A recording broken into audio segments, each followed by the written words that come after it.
pressure zikapanda juu, ataka 15 yake. Akabidi yule bwana apelekwe mahakamani. Akapelekwa mahakamani. Sikiliza mkasa wanaohadithia wanaochuoni. Alipopelekwa kule mahakamani, alipofika kule akaulizwa na kadhi, haya nyinyi mmefuata nini? Asema huyu bwana mimi nimemkopesha 15,000 zangu na hajataka kunilipa mpaka sasa hivi.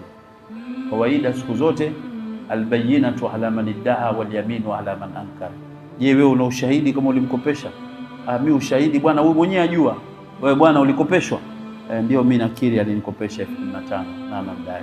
Kesi imekwisha. Sasa utamlipa lini? Ambia mimi sina cha kumlipa. Twakufunga wewe. Ambia usinifunge, na watoto na mke na hivi. Mtu aleta zile adhari zake alizokuwa nazo. Mchukueni bwana umtieni ndani. Ambia ninachokuomba mimi, ninachokitaka mimi, nipe idhini tu nikatoe taarifa nyumbani kwamba mimi nataka nitiwe ndani na nadaiwa. Amwambia sasa wewe tutakuwa na thika gani ya wewe kwamba wewe utarudi? Yule bwana amwambia mimi namweka Mtume sallallahu alaihi wasallam ndiyo dhamana yangu ya kurudi kwangu. Nikirudi na maana nina imani naye na namwamini. Nisiporudi mimi sina imani naye, si mfuasi wake. Kadhi alikuwa na ilmu, akaona huyu jamaa si mtu wa kawaida, nenda zao, katoe idhini. Akatoka yule bwana mpaka kufika nyumbani kwake, amhadithia mkewe ule mkasa ule mkuta. Mimi bwana kule nimetaka kutiwa ndani kwa 15,000 ya watu. Umeporoka vipi wewe?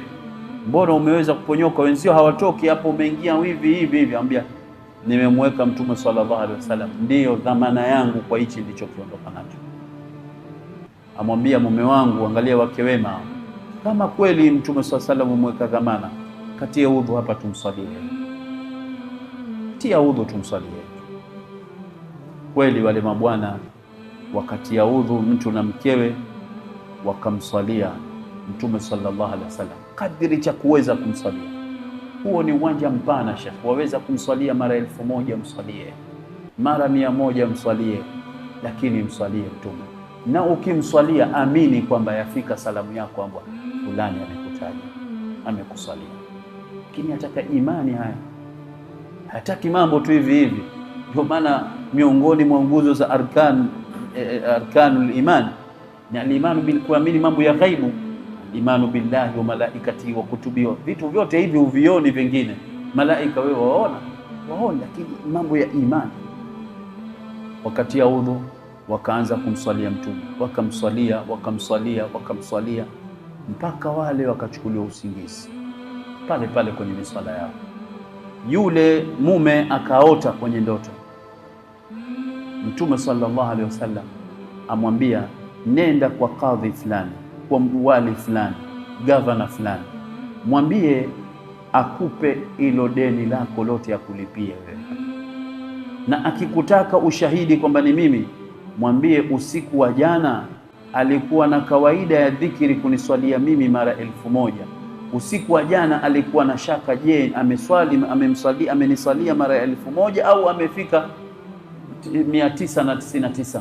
Mwambie imenifikia sala yake na salamu zake tama kwa ukamilifu, mtolee salamu.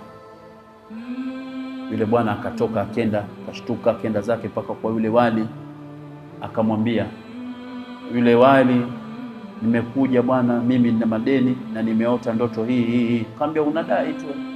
Mtume kanambia unilipie. Ambia ushahidi. Ambia ushahidi wangu, Mtume sallallahu alaihi wasallam ameniambia kwamba wewe usiku una kawaida kumsalia mara 1000. Usiku wa jana umekuingia shaka, je, umefika 1000 au umepunguza kidogo? Mtume anakuambia imemfikia sala yako kwa ukamilifu. Allahumma salli sallam. Allahumma salli sallam. Pale pale yule bwana akatoa hela, akamkabidhi yule bwana, akamwambia nenda kalipe deni lako. Afika kule mahakamani, akuta kadhi anamsubiri kwa shauki zote, kwa hamu zote, anamsubiri ampokee. Kadhi aingia, tumwambia wewe mbona umepotea? Nilikuwa nakusubiri kwa hamu, sijawahipo mimi katika maisha yangu kumuona Mtume sallallahu alaihi wasallam, lakini usiku wa jana nimemuota na nimeambiwa kama nataka nifanyiwe wepesi katika hisabu yangu siku ya Kiyama, makadhi wana hisabu nzito, basi nimeambiwa nikulipie deni lako, na mimi deni lako nalilipa lote. Yule mwenye deni naye anakuja mbio, anakuja, kafika pale, amwambia Sayyid al-Qadhi, nimekuja. Amwambia deni lako tayari limepatikana hapa. Ambia mimi bwana, nimeota kama nataka nifanyiwe wepesi katika maisha yangu, huyu bwana nimsamehe deni lake. Nimemsamehe na akaanze maisha yake, kutoka kwenye kudaiwa mpaka kwamba anaondoka ana mtaji mzima wa kimaisha. Lakini haya mambo yanataka aurad, ujilazimu, wajiwekea mwenyewe. Mimi kila Ijumaa nikimaliza kuswali la asri sitoki msikitini mpaka magharibi, na mswalia Mtume. Wajiwekea, mimi siku fulani nakuwa na muda fulani ndio ya dhikri zangu. Maisha ya Waislamu wenzangu, ikhwatal iman, bila ya mikakati katika kufanya biashara na Allah, wallahi hatuwezi kufanikiwa. Lazima tuweke mikakati. Ramadhani imetufundisha kwamba Ramadhani yaanza alfajiri.